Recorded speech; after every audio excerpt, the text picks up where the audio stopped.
Eh, esto es así. Bueno, entonces, la Apología es un texto, uno de los primeros textos de Platón, donde Platón va a recoger la defensa que hace Sócrates ante el tribunal que lo acusa.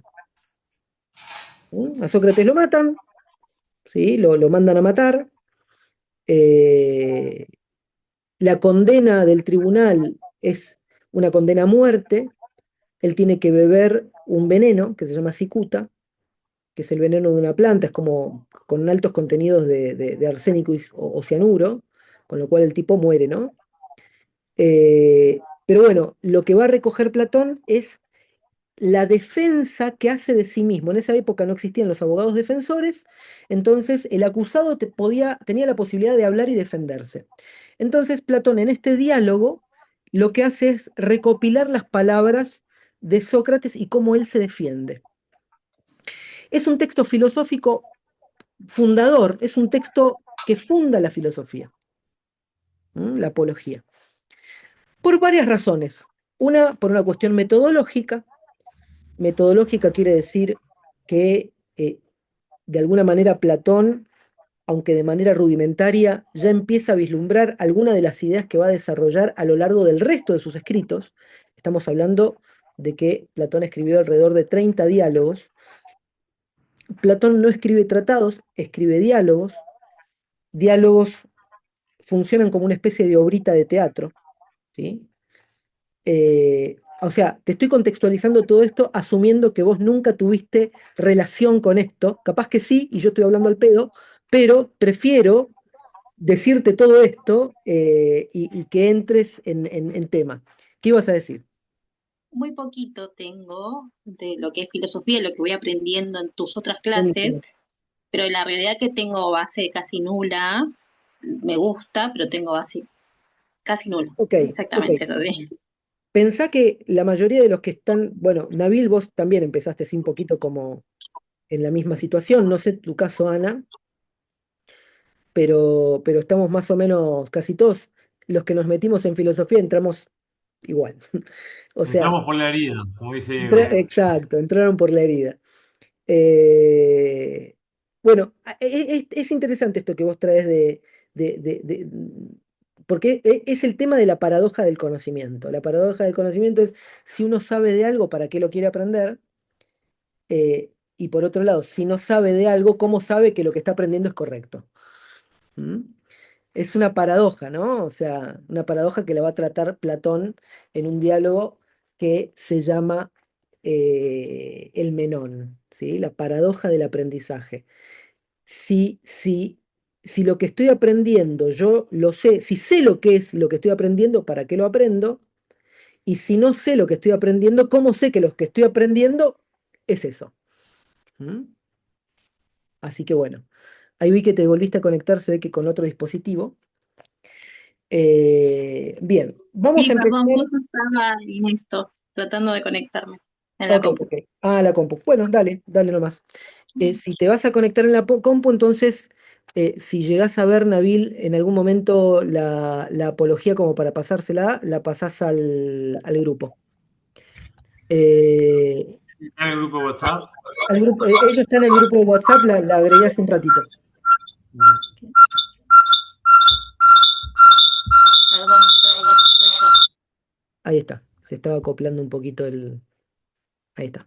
Bueno, ok, vamos a ponernos a leer. em, Nabil, ¿qué fue lo último que leímos? ¿Te acordás vos? No, el último que, o sea, fue lo de, hablaste de la pasión, te hice una pregunta No, y no, toda, antes de eso, la semana anterior.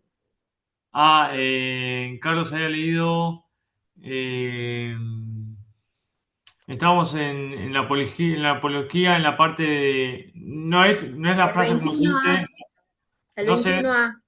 21A, 21. va Sí, buenísimo.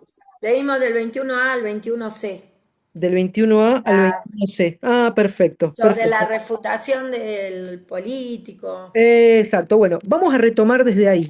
¿Sí? Vamos a retomar desde ahí. Eh, Antes de empezar, quiero que repasemos cómo llegamos hasta ahí. O sea, tomemos en cuenta que Débora es la primera vez que entra, pero no quiero hacer el repaso yo. Quiero que ustedes me lleven hasta ahí. Hasta ese momento yo voy a compensar lo que falte. Pero traten de ponerla al tanto a ella, con lo que recuerden, ¿eh? No hay problema. Me interesa específicamente lo de los primeros acusadores, ¿no? ¿Qué pasó con esas tergiversaciones? ¿De qué lo acusan a Sócrates? Recordemos que hay dos tipos de acusadores. Están los primeros acusadores, los acusadores viejos, los acusadores antiguos, y después hay nuevos acusadores con nuevas acusaciones. De hecho, podemos hacer como un primer cuadrito. Entonces tenemos los primeros acusadores, ¿sí? O los acusadores antiguos o más viejos, y después los segundos o nuevos acusadores. Eh, los primeros acusadores, ¿de qué lo acusaban a Sócrates? Había una acusación que era que por corromper a los jóvenes, pero no me Esos acuerdo son los cuál de segundos acusadores, los segundos. Ok. ¿sí? Esos son los segundos, los nuevos. Los primeros acusadores van a decir lo que dice 19c.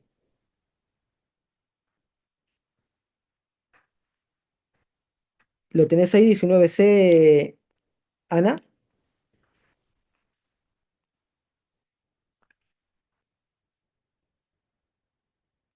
Empieza desde el No, 19b. sí, pero no lo tengo justo acá No hay al problema, texto porque lo tengo leo la yo. pantalla prendida Le, ahí. le Pero paso. sí, me acuerdo No, que... les voy a compartir yo la apología acá. Ah, buenísimo. Me Así, acuerdo que hicimos como un cuadro comparativo donde fuimos eh, poniendo cómo se va estructurando este diálogo sí, un poquito y las primeras acusaciones tenían que ver con que lo acusan a él prácticamente de ser no es por corromper la juventud, sino por negar los dioses. sí, sí, negar a los dioses está bien. Ahora vamos a eso, Y acá está. Mira, vamos a leerlo directamente. Ustedes están viendo el texto, ¿no? Este es el texto de la sí, apología. sí, sí. Vamos a ir a 19b, ¿sí? Fíjate, 19b es esto, ¿no? O sea, fíjate, Débora, que nosotros no nos basamos en la página del libro que está acá arriba. Esta es la página 150. A mí no me interesa el número de página, a mí lo que me interesa es esto, ¿sí? Entonces yo les digo apología 19a, 19c, 19d, eso es lo que a mí me interesa. Bueno, acá se va a recoger la acusación, ¿sí? De los primeros acusadores. Entonces ahí dice Sócrates, recojamos pues desde el comienzo cuál es la acusación, a partir de la que ha nacido esa opinión sobre mí. O sea, hay una opinión dando vueltas sobre Sócrates que se fue trabando a lo largo del tiempo y que eh, se empieza a dar a partir de cosas que la gente va diciendo. Por ejemplo, acá arriba dice, yo se los estoy marcando acá, ¿sí? Estos atenienses, los que han extendido esta fama, ¿sí? O sea, hay un rumor que se va extendiendo sobre Sócrates, ¿m? Y que son los acusadores de Sócrates. Entre ellas está el hecho de que investigan eso y no creen en los dioses, o sea, que lo acusan a Sócrates de investigar algo y no creer en los dioses.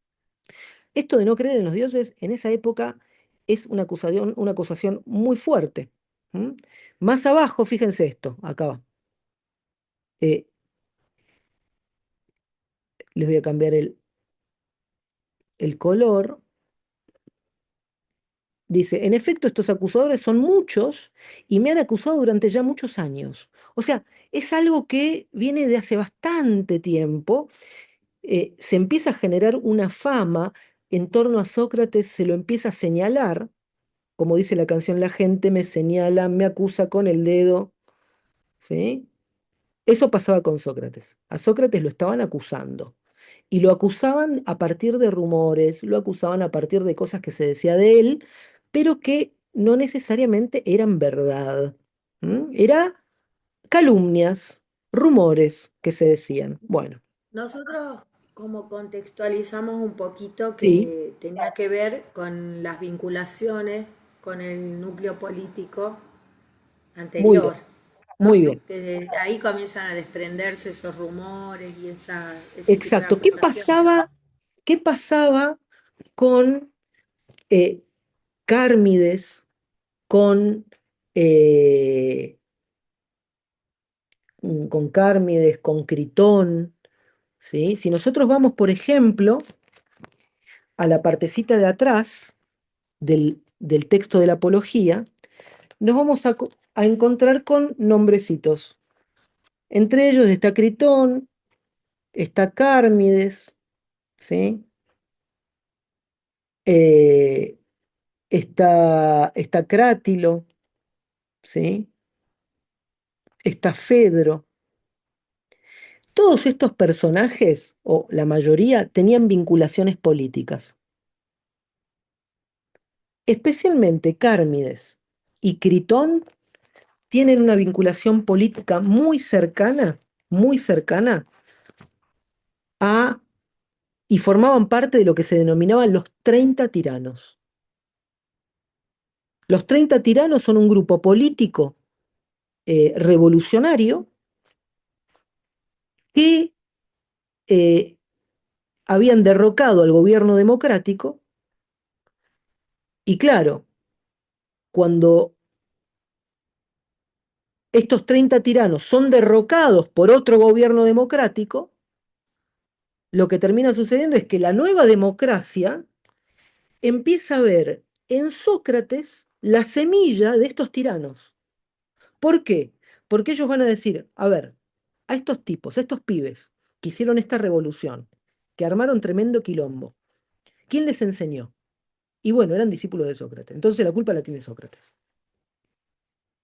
Estaban buscando un chivo expiatorio. Entonces, necesitaban acusar a Sócrates de algo. Es como pasa, por ejemplo, en la Argentina, eh,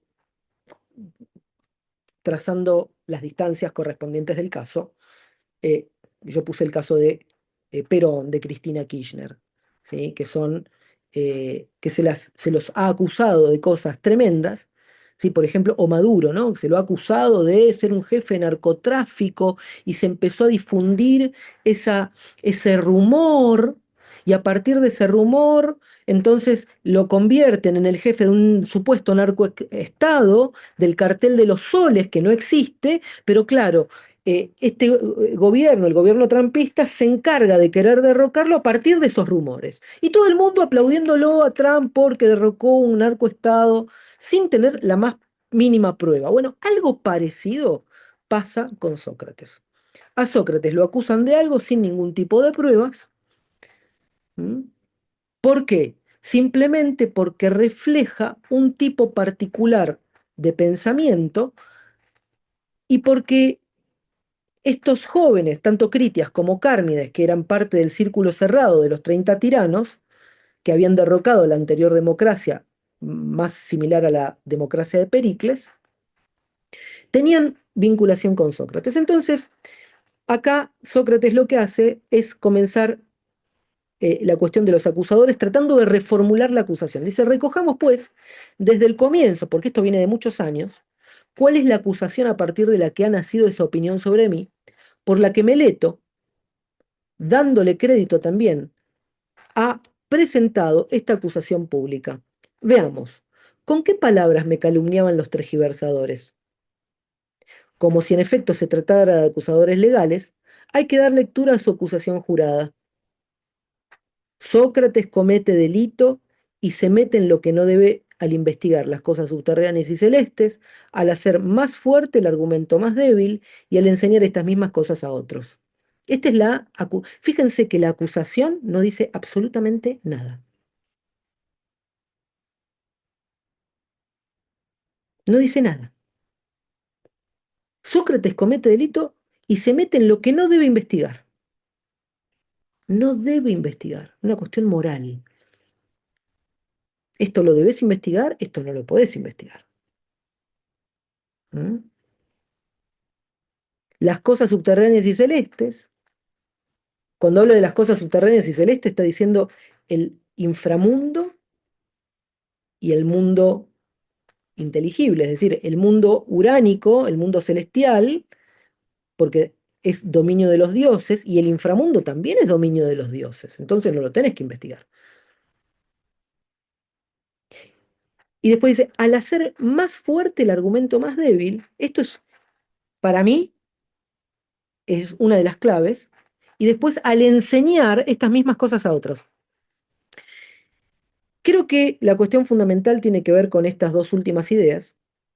La primera es, hace más fuerte el argumento más débil, lo cual lo están acusando de manejar tan bien el discurso, tan bien la palabra,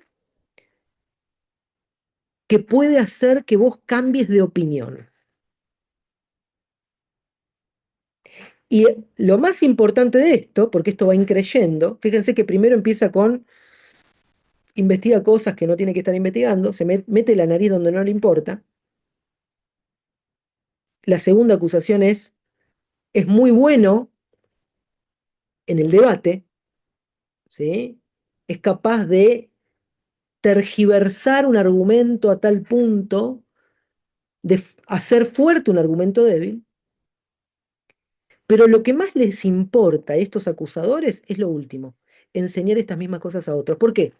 Porque básicamente el problema es que la acusación de ellos vela el hecho de que Cármides y Critias, Critia y Cármides, fueron parte del círculo de los 30 tiranos y por ende, de algún lado aprendieron esto y acusan a Sócrates de haberles enseñado y por ende de haber instigado a la juventud a esta revolución contra la democracia.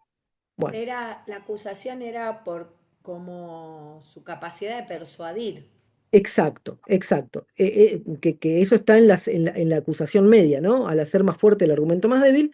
Y si nosotros vamos un poquito más atrás, casi al comienzo del diálogo, nos vamos a encontrar con esta idea que dice, no sé atenienses acá, ¿no? No sé atenienses la sensación que habéis experimentado por las palabras de mis acusadores. Ya los acusadores habían hablado, ¿no? Ciertamente bajo su efecto incluso yo mismo he estado a punto de no reconocerme. O sea, hablan tan bien mis acusadores que son capaces de hacerme dudar de quién soy, tan persuasivamente hablan, sin embargo, por así decirlo, no han dicho nada verdadero. De las muchas mentiras que han urdido, una me causó especial extrañeza, aquella en la que decían que tenían que precaverlos de ser engañados por mí, porque dicen ellos, soy hábil para hablar.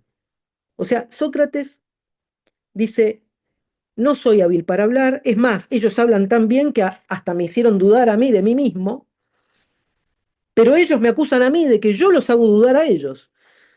Y esto es el núcleo de la cuestión, porque si Sócrates logra hacerlos dudar a ellos, ¿qué estaría pasando?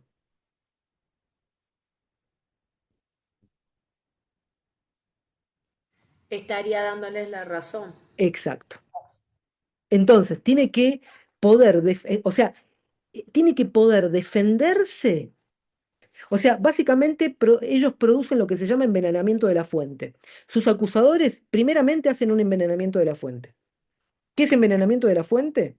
Es una falacia por la cual yo agarro y digo, mirá que es muy hábil al hablar, con lo cual te va a dar vuelta como una media. Entonces, cuando yo digo eso, vos ya vas precavido. Y por más que el otro diga la verdad, vos ya estás a la defensiva incluso de la verdad misma. Con lo cual Sócrates, al saberse envenenada la fuente, Dice, no me queda nada porque la única forma de que ellos no tengan razón es que yo pierda el juicio. Pero si pierdo el juicio me muero. Si ellos ganan el juicio, me tienen que condenar a muerte, porque tienen razón. Pero además de eso, de tener razón, les doy la razón de que soy bueno al hablar. Pero si yo pierdo el juicio y no logro convencerlos, también me muero. O sea, me muero por A y me muero por B. Entonces, a Sócrates estaba enredado ya. De todas maneras, como Sócrates ya habíamos dicho tenía 70 años en este momento, no le quedaba mucha opción. Bueno, ¿hasta acá me va siguiendo, Débora?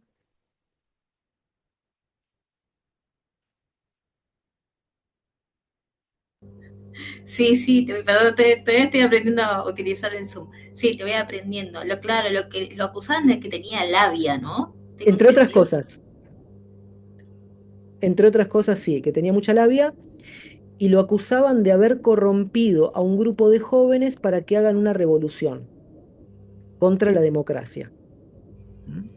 Una acusación que no tenía sentido porque Sócrates, como vamos a ver, no... eh, de hecho, él mismo dice, ¿no? Más adelante, si nosotros vamos un poquito... eh,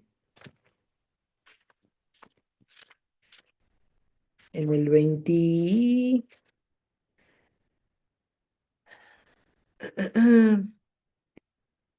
21, eh,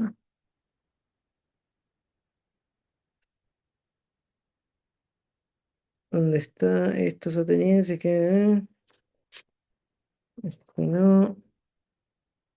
Bueno, ya lo voy a encontrar.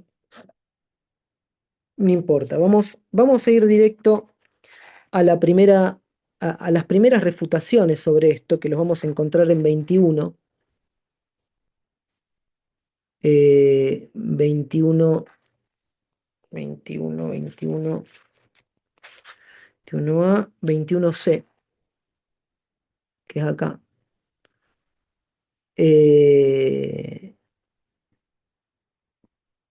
Recordemos un poco esta cuestión de Querefonte, ¿no? El oráculo de Querefonte. Exactamente, exactamente. ¿Qué había pasado con el oráculo de Querefonte? ¿Cómo Habían, comienza su apología Sócrates con ese tema? habían dicho que Sócrates era el hombre más sabio. Exacto. Entonces Sócrates, para comprobar eso, había ido a un artesano, un político y no sé a quién más, a un zapatero creo, a ver si realmente ellos sabían más que él, ¿no? Muy bien, Y muy bien. se dio cuenta que ellos sabían sobre su oficio, pero no sabían, eh, sabían mucho, mucho sobre su oficio, pero solo sobre eso sabían, ¿no? Era como... Bien, Y era un vamos por poeta. partes. Ana, Las profesiones era un artesano que reconoce que es el que más conocimiento técnico tenía sobre la forma de su saber hacer, un político y un ujú, poeta. exacto, Y Poeta. eh, claro, un poeta. Ok. Y lo que también inicia contando es que quien atestigua no es la persona que fue al oráculo, sino un hermano, porque esa mano persona de ya estaba Querefonte. muerta, entonces otro da cuenta de que su hermano fue al oráculo y que en el oráculo recibió esa contestación de que Sócrates era la persona más sabia y que él al enterarse de eso, este, cuestiona el oráculo diciendo que qué es lo que habrá querido significar esto. Entonces Exacto, emprende su misión, que era averiguar qué es lo que significó ese oráculo. Y comienza indagando estos tres grupos de personas para ver si era cierto que él era más sabio o no. exactamente. Muy Y bien. cuando los interroga, se encuentra con que no eran más sabios porque ninguno reconocía lo que no sabía. Y va Eso. diciendo que inclusive el, ¿cuál era? No me acuerdo si el político pretendía saber cosas sobre otras cosas. Entonces, como esa pretensión lo ponía justamente en ese lugar como falta de humildad y de reconocer sus propios límites, y Sí, que es la diferencia que él tiene con todos, que él ojo, reconoce lo que no saben. ojo que Sócrates no está haciendo un juicio moral, porque cuando decimos, por ejemplo, falta de humildad, estamos haciendo un juicio moral. No es Ajá. lo que le importa a Sócrates. En este caso, vamos a repasar un poco esa idea para poder avanzar en las otras Ujú. que me parecen también claves, que son las Bueno, nuevas acusaciones, fundamentalmente. Eh, una consultita. ¿Me podrían pasar en PDF el libro? Así lo puedo, me es más fácil por ahí sí, leerlo. ok. A ver. Porque me cuesta mucho concentrarme en prestarte atención y a la vez leer. Leer desde acá, ok. Bueno. Gracias. Gracias, No, discúlpame. no, por favor, por favor. ¿Prefieren que leamos desde la web o leo desde el texto mismo? ¿Cómo prefieren ustedes? Eh, ¿Muestro el para mí texto? está buenísimo ir viéndolo ahí, Diego, porque en la computadora voy siguiendo el texto ahí. Ok, bueno, Bien. dale, dale. Bien, quiero que acá aparece la cuestión de las tergiversaciones, ¿sí? Aparece, quiero ir al oráculo directamente, que está en 21A, 21A,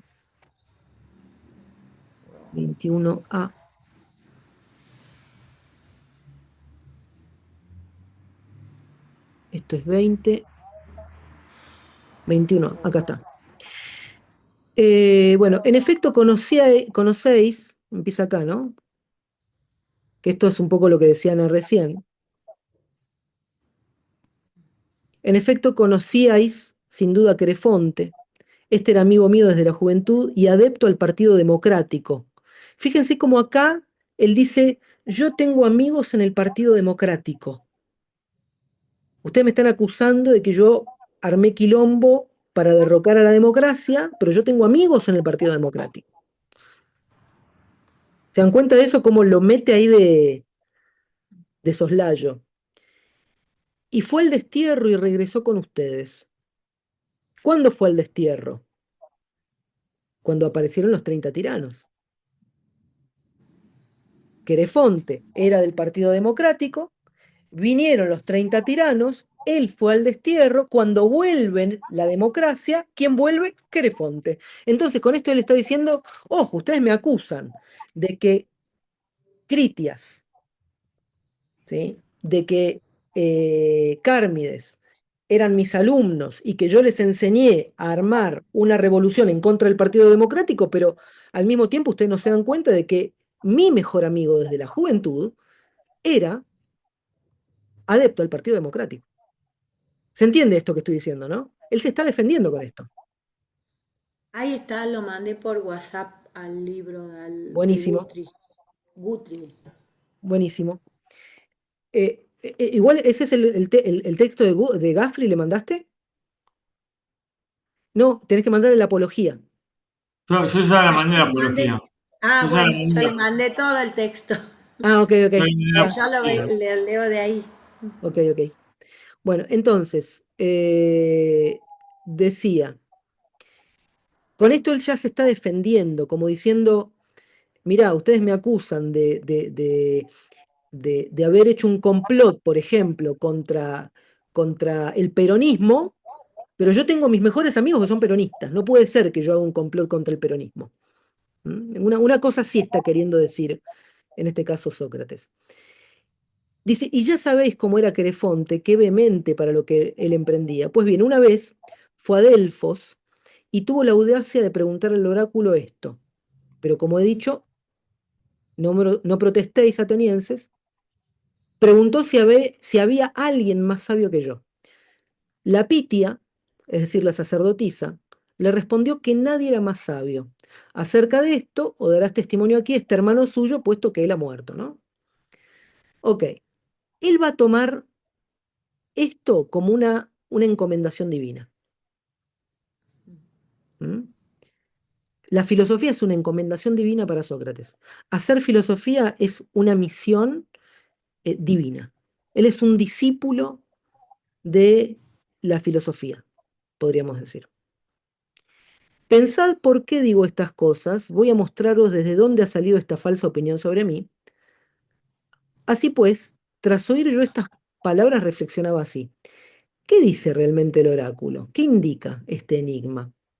Yo tengo conciencia de que no soy sabio ni poco ni mucho. ¿Qué es lo que realmente dice al afirmar que yo soy sabio? Sin duda no miente, no le es lícito. Y durante mucho tiempo estuve yo confuso sobre qué en verdad quería decir. Más tarde, a regañadientes, me incliné a una investigación del oráculo del modo siguiente. Me dirigí a uno de los que parecían ser sabios en la idea de que si en alguna parte era posible, allí refutaría el vaticinio y demostraría al oráculo, este es más sabio que yo, y tú decías que lo era yo. Ahora bien, al examinar a este hombre, pues no necesito citarlo por nombre, sino que era un político, aquel con el que estuve indagando y dialogando, experimenté lo siguiente. Me pareció que otras muchas personas creían que ese hombre era sabio, especialmente lo creía él mismo, pero que no lo era. A continuación intentaba yo demostrarle que él creía ser sabio, pero que no lo era. A consecuencia de ello, me gané la enemistad de él y de muchos de los presentes. ¿Qué está diciendo acá Sócrates? ¿Por qué lo están acusando y queriendo matar? Porque se ganó la enemistad de los La políticos. enemistad. ¿Mm? Al ganarse la enemistad de los políticos, lo terminan acusando. Al retirarme de allí, razonaba a solas que yo era más sabio que aquel hombre. Es probable que ni uno ni otro sepamos nada que tenga valor. Pero este hombre cree saber algo y no lo sabe. En cambio yo, así como en efecto no sé, tampoco creo saber. Parece pues que al menos soy más sabio que él en esta misma pequeñez, en que lo que no sé, tampoco creo saberlo. Entonces, ¿en qué era más sabio Sócrates que el resto? Que lo que no sabe, no cree saberlo. ¿Mm? La gente suele decir solo sé que no sé nada. Sócrates jamás dijo eso. Lo que sí dijo es, lo que no sé, tampoco creo saberlo. ¿Qué hizo después? Dice, bueno, ok, los políticos ya me defraudaron, entonces me voy a encaminar a otro de los que parecían ser más sabios que aquel y saqué la misma impresión. Y también allí me gané la enemistad de él y de los muchos presentes. ¿A dónde se dirigió? Bueno, se dirigió, fíjense cómo es el tema de me fui ganando la enemistad por tratar de comprobar lo que dice el oráculo. Después de esto iba yo uno tras otro, sintiéndome disgustado y temiendo que me ganaba enemistades, pero sin embargo me parecía necesario dar la mayor importancia al Dios. Debía yo, en efecto, encaminarme indagando qué quería decir el oráculo hacia todos los que parecían saber algo. Y por el perro, atenienses. Pues es preciso decir la verdad ante vosotros que tuve la siguiente impresión. Me parecía que los de mayor reputación estaban casi carentes de lo mismo, perdón, carentes de lo más importante para el que investiga según el Dios. En cambio, otros que parecían inferiores estaban mejor dotados para el buen juicio. Sin duda, es necesario que os haga ver mi camino errante como condenado a ciertos trabajos a fin de que el oráculo fuera refutado por mí. En efecto, tras los políticos, me encaminé hacia los poetas, los de tragedias, los de ditirambos y los demás, en la idea de que allí me encontraría manifiestamente más ignorante que aquellos. Así pues, los políticos serían como decir, me encaminé a, a los políticos de profesión. Cuando se encaminó a los poetas sería como me encaré a a toda la facultad de humanidades. Los poetas trágicos y de tragedias y comedias y de tirambos son facultad de humanidades. O sea, fue a la facultad de ciencias políticas y estos creen saber cosas que no saben. Voy a la facultad de humanidades, la facultad de filosofía y letras, y me encuentro con que esto tampoco saben. ¿Mm? Y ahora se va a encaminar a otra facultad, que es la facultad de Bellas Artes. ¿Mm? Diego, Sí, ahí hay para mí, no sé, como una primera estructura de lo que sería como un poquito, no sé cómo expresarlo, pero como algo que tiene que ver con la estructura social. O sea, al poder, al conocimiento y después al hacer, ¿no? exacto. Muy bien, muy bien. De hecho, podríamos decir que estas tres instancias, como bien decís vos, son parte de la estructura social, eran aquellas personas que tenían autoridad. ¿Quiénes tenían autoridad en esa época? Y la autoridad estaba dada por los políticos, que eran los que tenían el poder de la palabra. La autoridad la tenían los poetas, que eran los encargados de la palabra sagrada. Una era la palabra sagrada de los poetas, inspirados por las musas. Los otros eran la palabra secularizada, la de los políticos. Y después los que no hablaban pero hacían, los artesanos. Y dentro de los artesanos, porque ustedes dicen artesanos que hacían rastas en la feria, hacían ollitas de barro, no sé, pintaban con los dedos. No, los artesanos Eran los conocedores de las de lo técnicas. técnico. Muy bien. Entre ellos, ¿saben quién estaban? Los médicos. Porque la medicina es una tecne para los griegos. La medicina es un arte, el arte médico. Hasta el día de hoy, por ejemplo, en alemán, médico se dice Arzt, ¿sí? Porque mantiene la raíz de arte, digamos, ¿no? Arts. Entonces, eh, esta estructura social, donde está encaminada el saber, es donde empieza a aparecer esta cuestión. Entonces va a decir esto con respecto a los poetas. En efecto, también estos decían muchas cosas hermosas, pero no saben nada de lo que dicen. ¿Por qué no saben nada de lo que dicen? Y porque no es lo mismo estar inspirado que saber. Una persona bajo el trance de la poesía, uno puede armar unas hermosas ideas bajo el arte inspirador de la poesía, pero no necesariamente está sabiendo lo que está diciendo. ¿Mm? Una inspiración semejante me pareció a mí que experimentaban también los poetas, y al mismo tiempo me di cuenta de que ellos, a causa de la poesía, creían también ser sabios respecto a las demás cosas sobre las que no lo eran. O sea, pensaban que porque podían componer poesía, poesía, o mejor dicho, escribir tragedias, ditirambos, canciones, y que formaban parte de la cultura popular del momento, los poetas también podemos decir que son como eh, los rockeros de la época, los músicos populares de la época. Uno, no sé, por ejemplo, uno agarra a un Spinetta y dice, che, qué tipo sabio, ¿no? Uno lee las canciones de Charly García y dice, che, mirá qué lindo escribe y cuánta sabiduría revela, no sé, algunas canciones. Lo mismo pasa con, no sé, con algunas canciones de algunos grupos como, no sé, pienso en Las Pastillas del Abuelo, que tiene canciones que son sumamente filosóficas y uno dice, mirá, todo esto que está diciendo, ¿m? Qué bien que lo dice, qué hermoso habla y cuánta razón tiene, parece que sabe algo cuando en realidad no necesariamente sabe. ¿Mm? Dentro de este grupo nosotros podríamos hablar de los actores,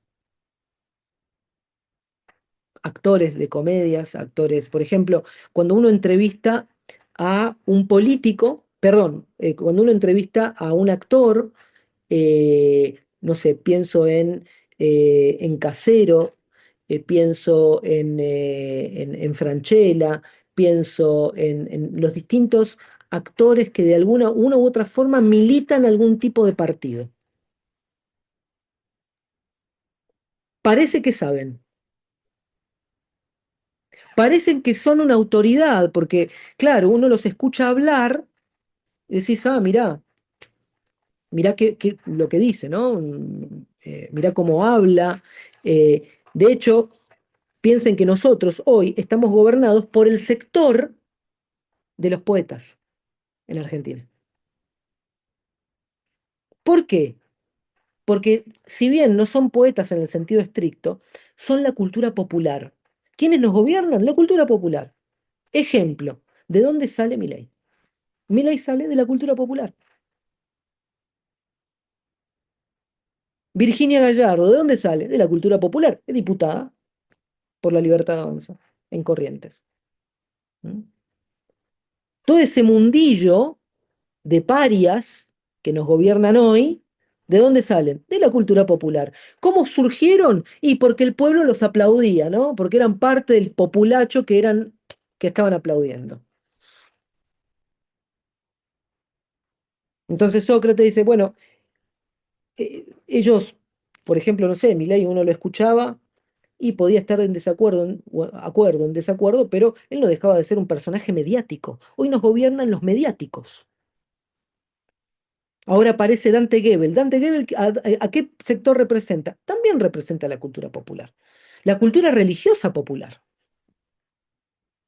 Porque no estamos hablando de que es un teólogo con una formación teológica profunda. No, no. Es simplemente un comunicador que tiene buena charla, Un pastor, un pastor, sí, pero digo, es un pastor que no tiene formación pastoral. claro. Es un tipo que agarró y dijo, bueno, voy a poner una iglesia porque la verdad que me sale muy bien hablar en público, leí la Biblia un par de veces y la puedo citar muy bien y hacer algunas alegorías con esto. Diego, Sí, perdón, ahí pensaba que quizás son personas que manejan bien los códigos de lo que de la masa, claro, más, más que la cultura popular, sino que reconocen cuáles son los códigos que mueve la masa. sí. Yo cuando me refiero a la Una, cultura popular, me refiero, quizás no estoy utilizando necesariamente bien el término, pero es el término que se me ocurrió, que, no, que emergen por el aplauso popular, por el aplauso masificado, y que forman parte de esta cultura que uno dice, che, Dante Gebel atrae gente, entonces lo claro, podemos utilizar para la política, ¿no? ahí se sostienen, Sí, se sostienen en el aplauso de la ahí, gente. ahí como repercuten, digamos. Exacto, Es- exacto. No tienen un discurso, porque Dante dice, ah, yo no soy peronista, ni soy radical, no soy esto, no soy aquello, no tengo formación política, entonces no te metas donde no te llaman, donde no tenés formación. Virginia Gallardo diciendo, por ejemplo, yo no sé cómo se hace un proyecto de ley, no sé cómo se hace, nunca hice. Y bueno, pero ¿va a ser tu laburo? No puedes estar practicando, bueno, ¿por qué? Porque Virginia Gallardo es muy buena, quizás, haciendo lo que hace. A ver, no la puedo juzgar como vedette, la verdad que no consumo ese tipo de cosas, pero calculo que si llegó lejos, debe haber sido porque era buena haciendo vedette, qué sé yo, porque tiene buen cuerpo, no sé, porque tiene buena mirada, sea seductora, sea linda, lo que fuese. Y está bien, es para eso. Perdón, Sí, es dale. como, digo que es como que si fueran unos payasos en un circo, ¿no? Hacen morisqueta, ¿se dice? ¿Cómo se dice? Sí, sí, sí, sí. Y todos aplauden, pero no deja de ser una pavada. Exacto. Entonces, Exacto. a veces hay que pensar cómo yo puedo aplaudir semejante pavada. Ese Es es que el incluso tema, ¿no? está, No es es que que yo lo que haga, sino en cómo yo veo eso, algo. Me acuerdo que fue Cintia Fernández que apareció sí, casi desnuda haciendo un sponsor para un coso político. sí, sí, sí. Y yo Tal cual. decía, ¿cómo podés, no, manejar cierto círculo de, perdón que lo diga, personas que les parecía divino eso, que en realidad estaba basándose en un deseo sexual, pero había estas personas que aplaudían semejante estupidez. Pero, Entonces, ¿cómo perdemos esto de la seriedad en un montón de aspectos y empezamos a aplaudir payasos que hacen morisquetas tal cual. ridículas? Tal cual. Pero, a ver, esto que estás diciendo es importante porque si yo estoy en el circo y fui a ver a un payaso, me divierte el payaso. Si yo voy a un teatro de revista a ver a Virginia Gallardo, me va a divertir ver a Virginia Gallardo y quizás hasta me encante verla desfilar en bola, no lo sé. Pero voy a eso. Ahora, no por el hecho de que el payaso haga reír a mucha gente, lo tengo que poner al frente del Estado, porque para eso pongo a Piñón Fijo y me resultaría igual, ¿no? Vos sos de la época de Piñón, ¿no, Nabil? No, no, no, ya era bastante grande, pero Te maté con la edad, te maté. Bueno, sí.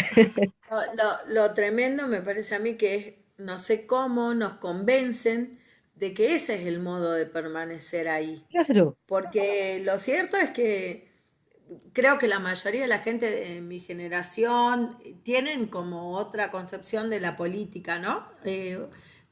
Yo era chica, pero igual viví un Raúl Alfonsín, qué sé yo. Y pienso que la gente que tiene mi edad, yo ya tengo 54, eh, tiene otra concepción de la política. totalmente. Pero hay algo que no nos permite hoy en día vivir la política de esa otra manera. Hay algo, o sea, no hay otra opción que esta, que un tipo gritando barbaridades, agrediendo. Eso me parece a mí tremendo, como...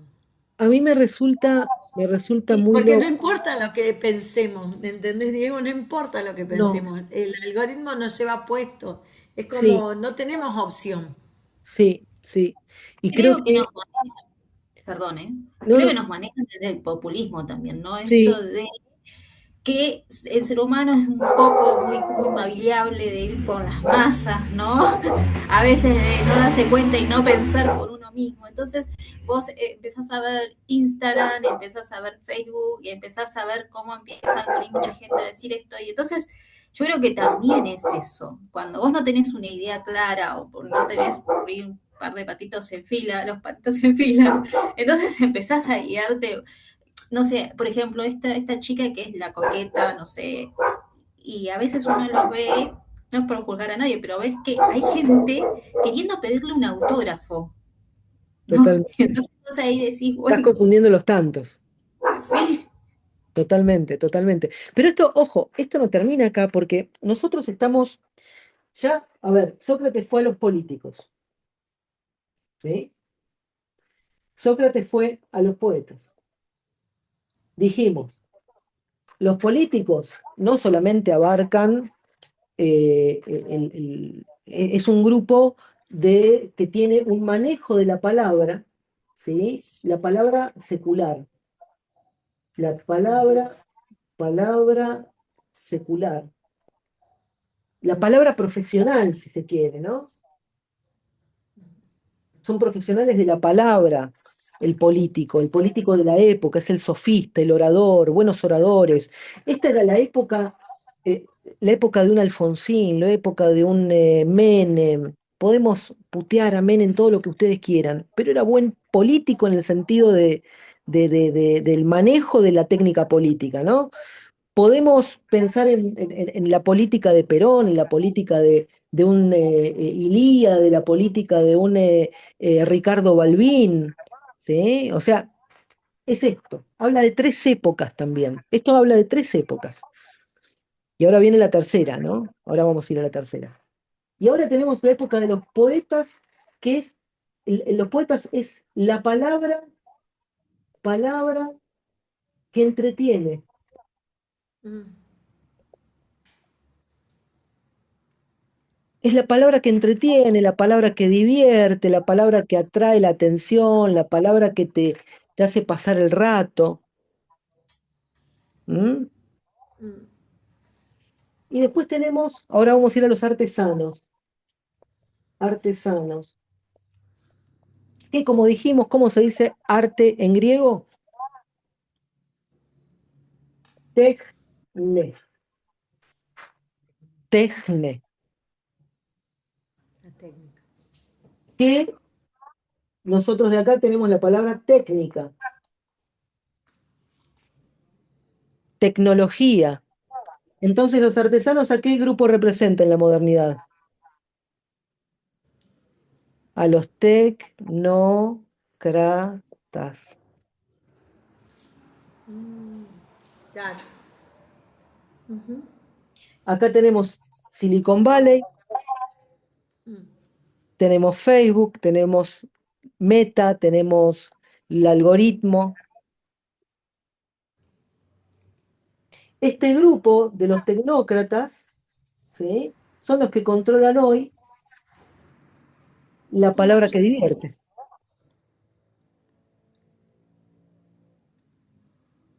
Y que de alguna forma hacen de los que de estos poetas los que van a estar en contra del verdadero político, del político hecho derecho, ideológico, que tiene un pensamiento. Lo que pasa es que cuando a vos te defrauda el político, aquí vas a ser como Sócrates, ¿a dónde vas a ir? Y vas a ir a buscar al poeta. Y cuando te defrauda el poeta, vas a ir al tecnócrata.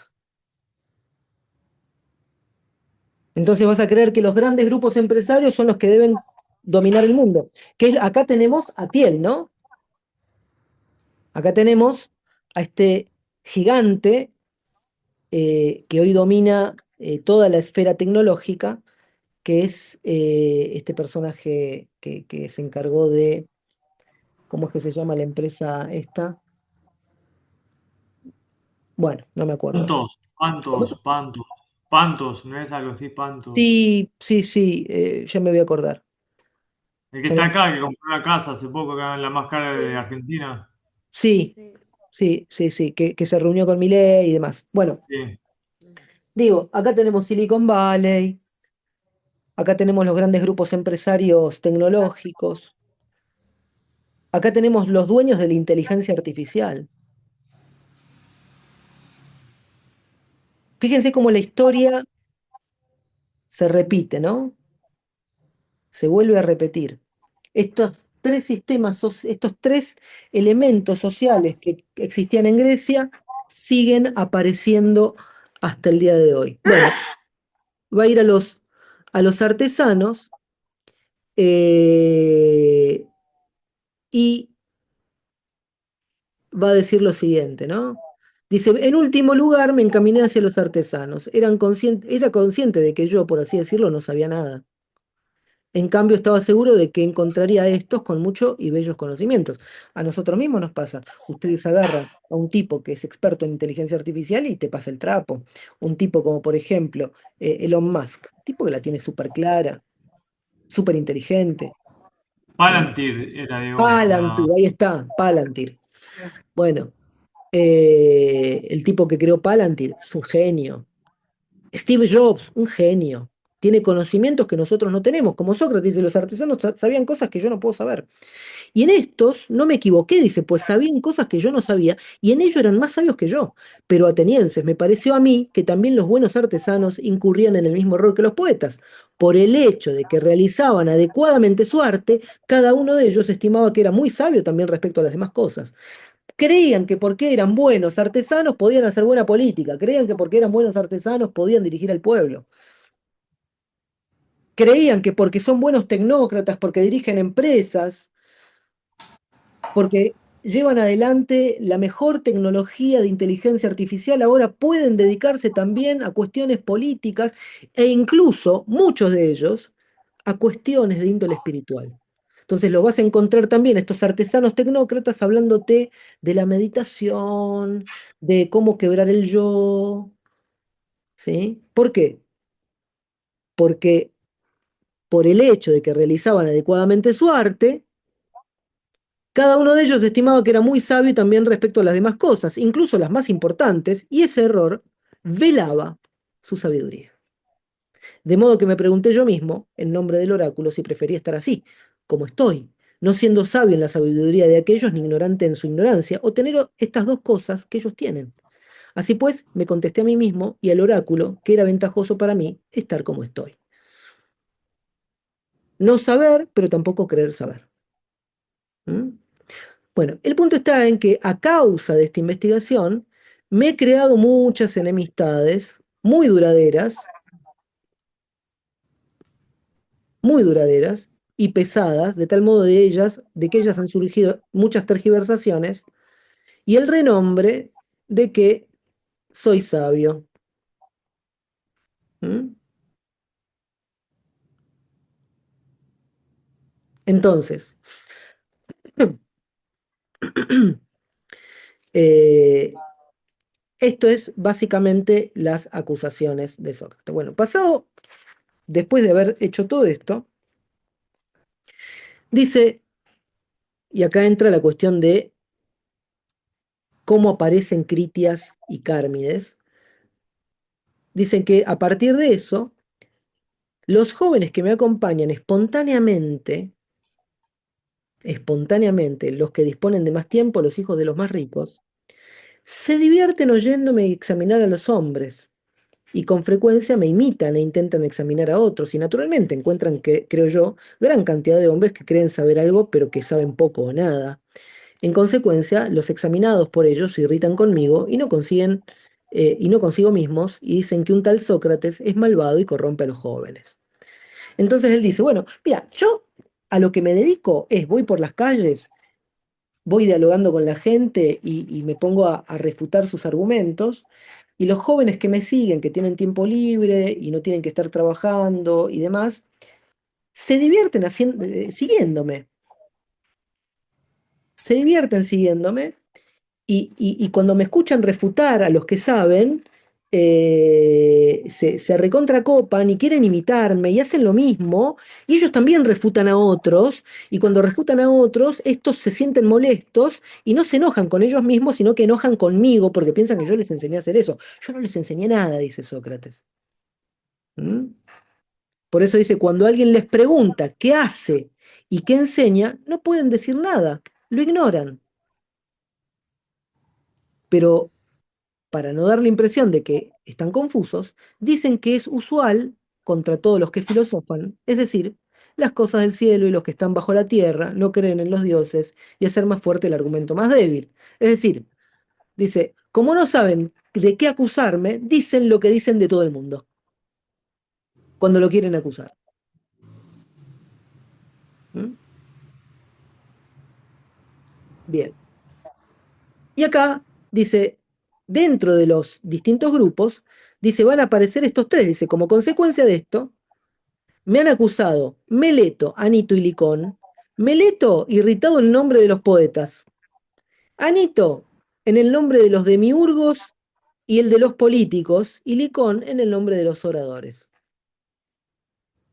O sea, cada uno de los grupos que Sócrates fue yendo a romperle las bolas, aparecen un representante de cada grupo, Anito, Meleto y Licón, como representante del gremio. ¿Sí? Representante del gremio de los políticos, representante del gremio de artesanos, representante del gremio de poetas, como representante delegados de esos gremios, a presentar la acusación ante el tribunal. ¿Mm? Bien.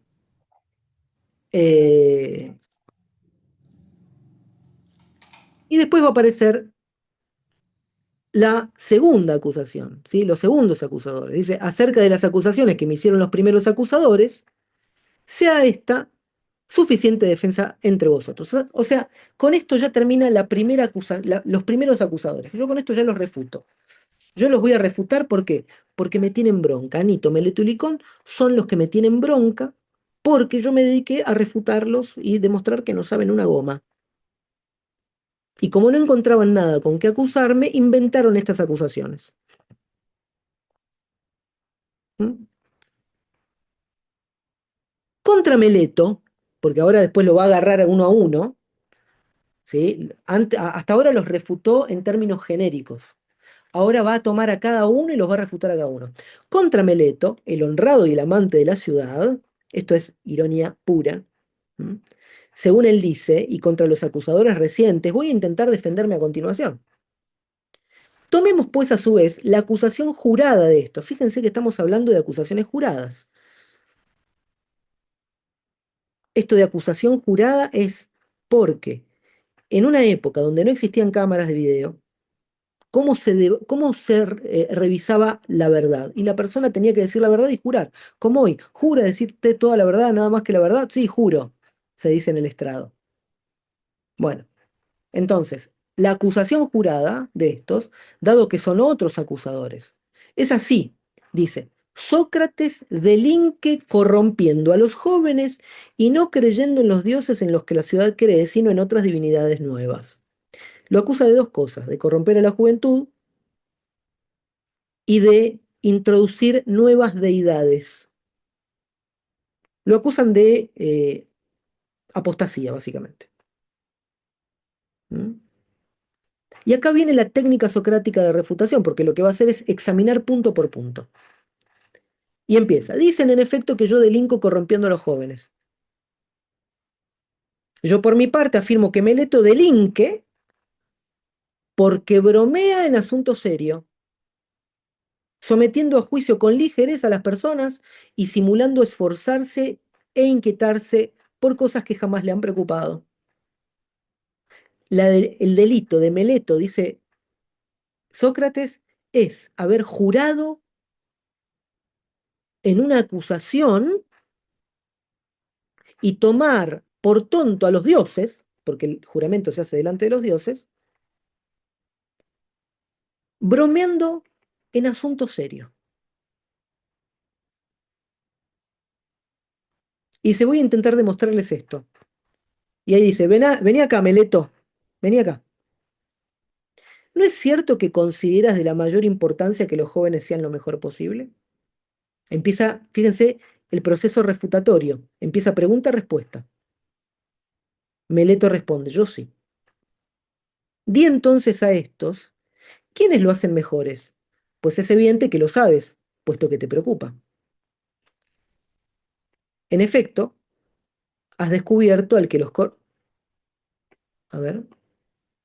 Sí, en efecto, dice, has descubierto al que los corrompe, a mí, según dices, y me traes ante estos jueces y me acusas. Es decir, si pudiste descubrir que yo los corrompo, es porque vos sabés quién no los corrompe, o mejor dicho, quién los hace mejores.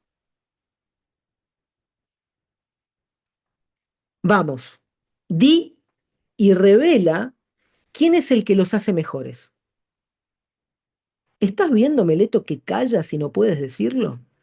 Sin embargo, ¿no te parece que esto es vergonzoso y testimonio suficiente de lo que yo digo, de que este asunto no ha sido en nada objeto de tu preocupación? Pero dilo, amigo, ¿quiénes los hacen mejores? Las leyes, dice Meleto. Pero no te pregunté eso, Meleto. Excelente, Meleto. Es excelente, es irónico. Sino qué hombre, el cual ante todo debe conocer esto mismo, las leyes. Estos Sócrates, los jueces, Meleto hace esto, ¿no? Estos Sócrates, ¿con quién se quiere congraciar? ¿No? Se quiere congraciar. Estos, Meleto, dice Meleto, ¿no? Sócrates, los jueces. ¿Qué dices, Meleto? ¿Estos son capaces de educar a los jóvenes y de hacerlos mejores? Dice Sócrates. Sí, especialmente. ¿Todos o unos sí y otros no? Todos, dice Meleto. Hablas bien. Y presentas una gran abundancia de bienhechores. Todo esto es irónico, ¿no? ¿Qué pues?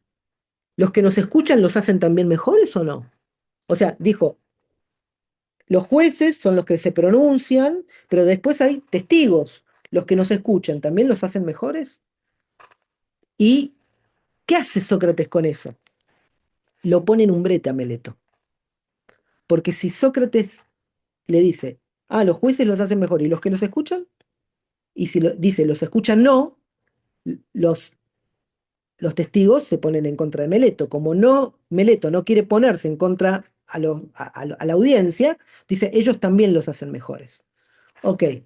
Y después están los miembros del consejo. Dice, ¿y los miembros del consejo? ¿Ellos que están allá?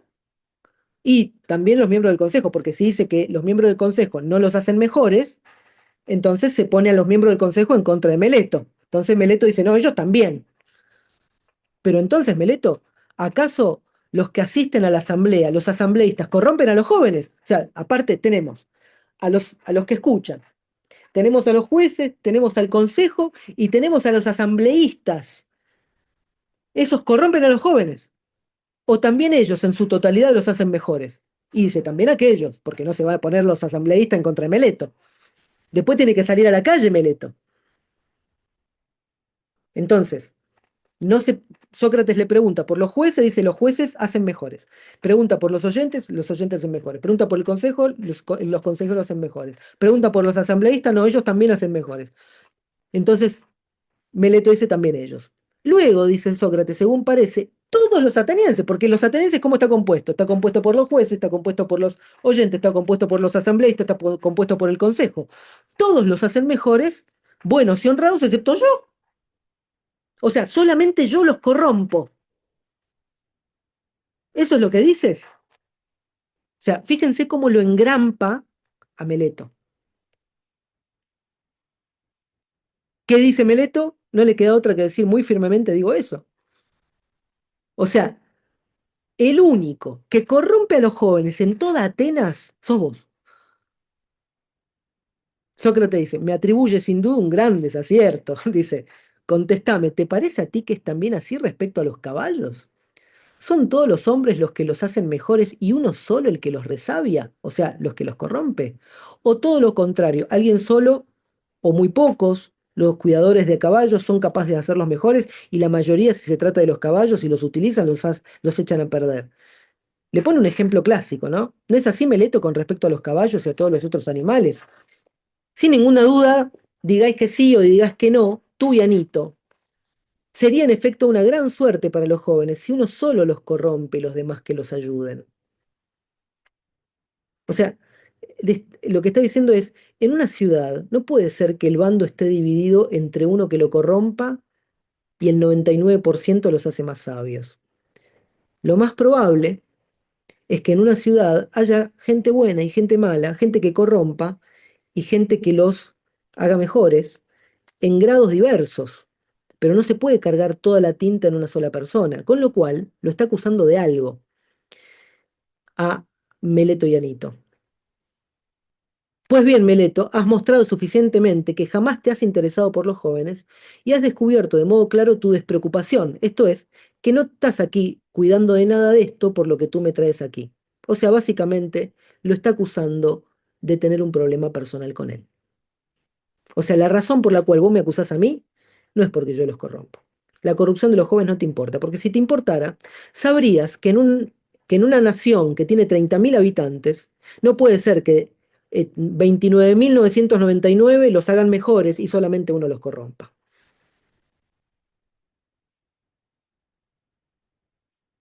Entonces Sí, vos tenés un perdón. problema personal conmigo. Sí, debo. También entonces, ¿qué poder tendría él para ser uno solo y corromper a todos, ¿no? ¿Qué, Ta- qué poder tendría? Tal cual. El poder que tendría, ¿no? Tremendo. O sea, Sócrates es capaz de corromper a una juventud cuando el 99,9% de la gente lo podría haber hecho mejores esos jóvenes, ¿no? O sea, tiene el poder del 99% restante. Está muy bueno el razonamiento que haces. Muy bueno. Bueno, entonces, dinos, Meleto, por Zeus, si es mejor vivir entre ciudadanos honrados o malvados. Contéstame, amigo. ¿No es cierto que los malvados hacen daño a los que están siempre a su lado y que los buenos hacen bien? Acá cambia el razonamiento, ¿eh? Dice, ¿no es cierto que los malvados hacen daño a los que siempre están a su lado y que los buenos hacen bien? Sin duda. ¿Hay alguien que prefiera recibir daño de los que están con él a recibir ayuda? Contéstame, amigo, pues la ley ordena responder. ¿Hay alguien que quiera recibir daño? No, sin duda. Ea pues, me traes aquí en la idea de que corrompo a los jóvenes y los hago peores voluntaria o involuntariamente. Voluntariamente, dice Meleto.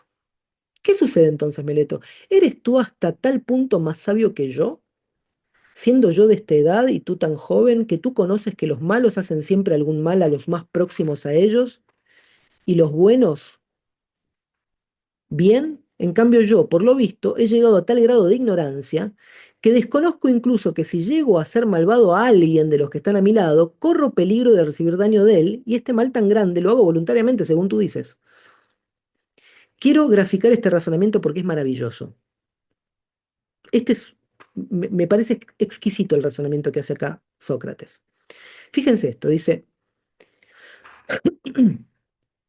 ¿eres tú hasta tal punto más sabio que yo, siendo yo de esta edad y tú tan joven? Sócrates tiene 70 años. que tú conoces que los malos hacen siempre algún mal a los más próximos a ellos y los buenos hacen un bien. En cambio, yo por lo visto he llegado a tal grado de ignorancia. Entonces él dice, vos lo que estás diciendo es que vos sos sabio, ¿sí? Meleto. Meleto es sabio, y Sócrates es no sabio, ¿no? No sabio, no sabio. Es decir, vos sos más sabio que yo. Por lo tanto, si vos sos sabio, yo soy no sabio o soy ignorante, ¿no? Lo que vos me estás diciendo es que yo ignoro el hecho, por eso dice desconozco, que si hago malvado a alguien de los que están a mi lado, corro peligro de recibir daño de él. Por ejemplo, si yo soy muy bueno enseñando a robar, le enseño a robar a otro, entonces corro el riesgo de que si aprende bien me robe a mí. Ese es el razonamiento que hace Sócrates. Que si llego a ser malvado a alguien de los que están a mi lado, corro el peligro de recibir daño de él, y este mal tan grande lo hago encima voluntariamente. Voluntariamente. Razonamiento es maravilloso. Entonces dice, ¿soy sabio o soy ignorante? Dice Sócrates. Entonces Meleto dice, no, vos sos ignorante, vos no sabés. Ok, soy ignorante. Pero por otro lado me estás diciendo que yo el daño que hago lo hago voluntariamente. ¿Se puede ser ignorante de forma voluntaria? ¿Se puede o no se puede?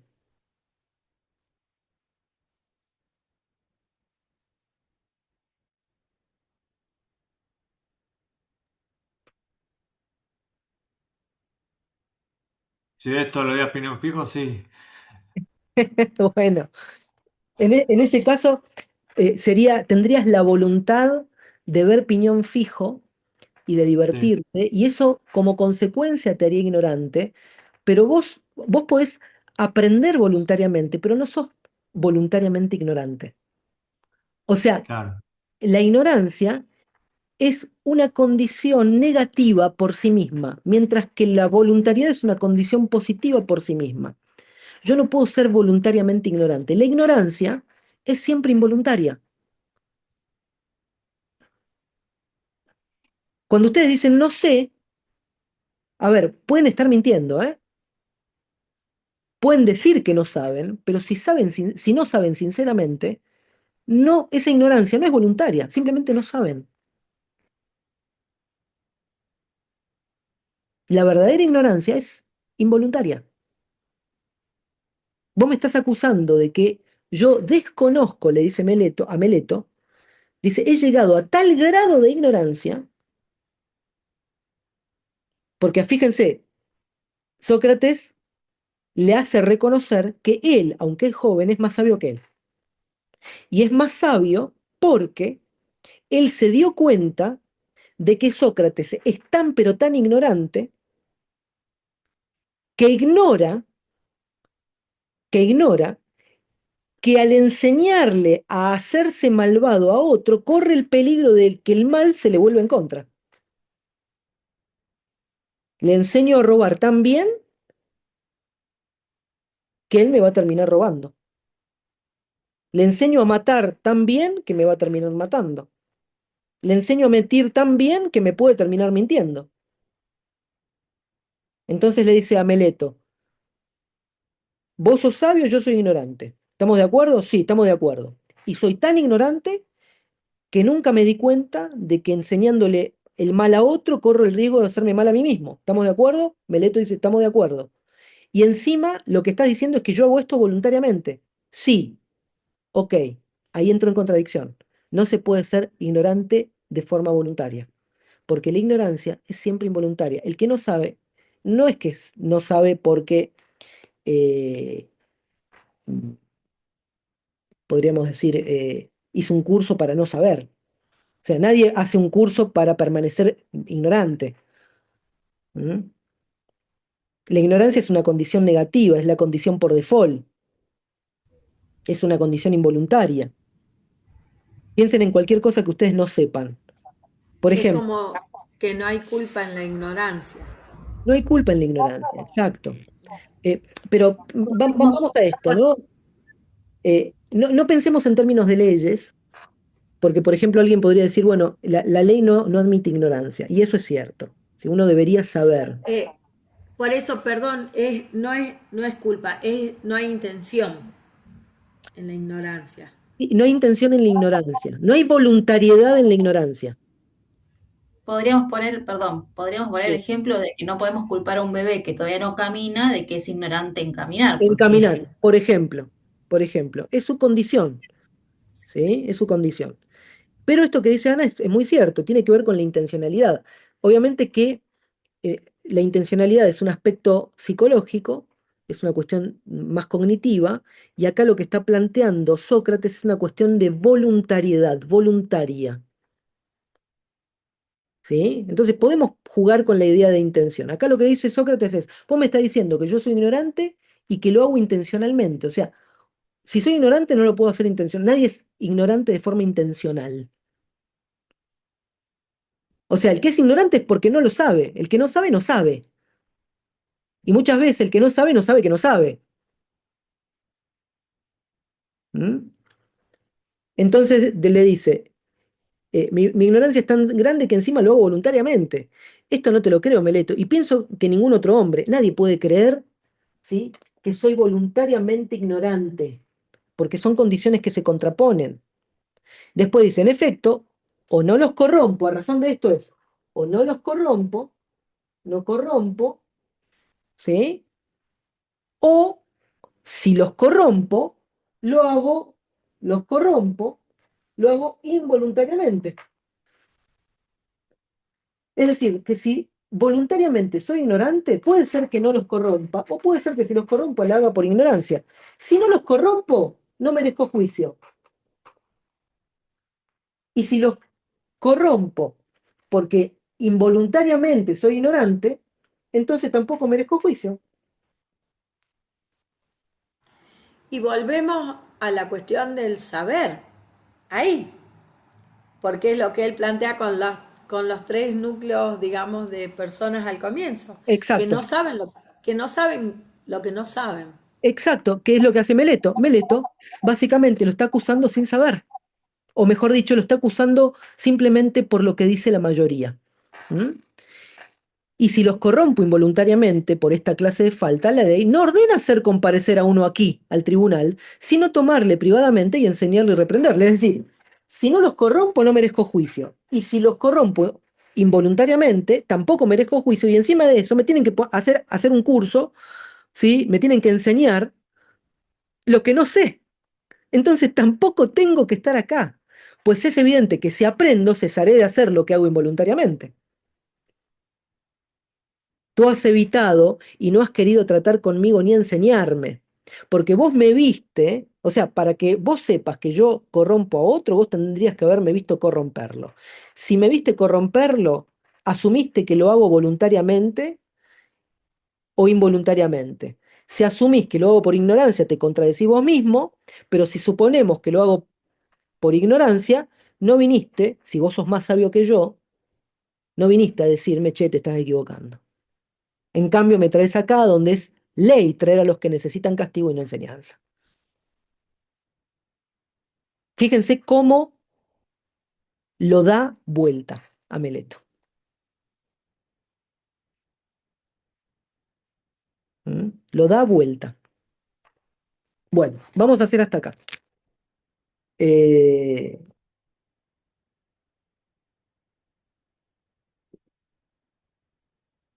vamos a hacer hasta acá, que ya es bastante por hoy. ¿Cómo lo pasaste, Débora?